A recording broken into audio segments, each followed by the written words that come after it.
Et si le combat de Pierre était intérieur? Qu'au bouddhisme et c'est un homme, absolument merveilleux qui a porté un message parfait. Mais aussi merveilleux soit-il, il avait de sérieux défauts aussi. Pierre avait éprouvé une certaine aversion envers les femmes et une certaine jalousie envers Marie-Madeleine.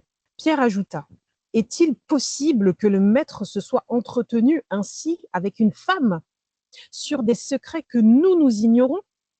Devons-nous changer nos habitudes, écouter tous cette femme, si bien que nous devrions, nous, former un cercle et tous l'écouter?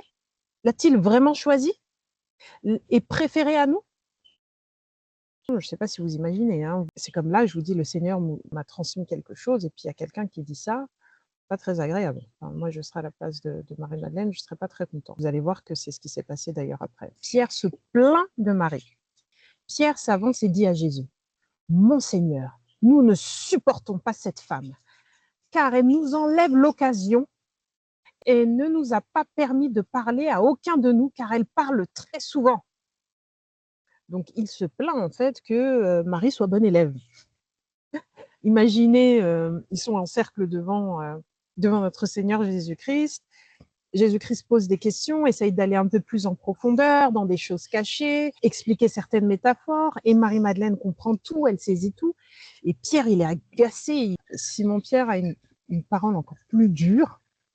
Il dit que Marie sorte de parmi nous, car les femmes ne sont pas dignes de la vie. Il est quand même assez emporté, assez violent dans ses propos à l'égard de Marie-Madeleine. C'est d'ailleurs même plus un combat de Pierre, qui doit s'améliorer, qui doit se réconcilier d'abord avec les femmes, numéro un. Là, aujourd'hui, plusieurs religions mondiales, hein, si on peut dire ça comme ça, qui rejettent pleinement le ministère des femmes.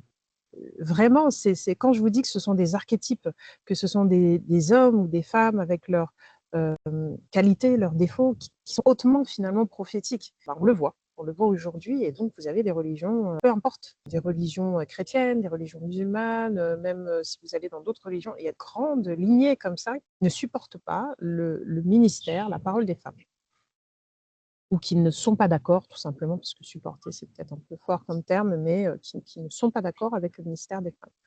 Donc c'est plutôt le combat de Pierre, si vous voulez, d'abord de se réconcilier avec la figure de la femme, et ensuite de surmonter sa jalousie envers Marie-Madeleine. Et ça, c'est entre lui et Dieu, finalement. Comme Pierre, nous avons tous un combat intérieur. Marie n'était pas le problème de Pierre, mais son miroir. Qu'en penses-tu? Et toi, quel est le tien?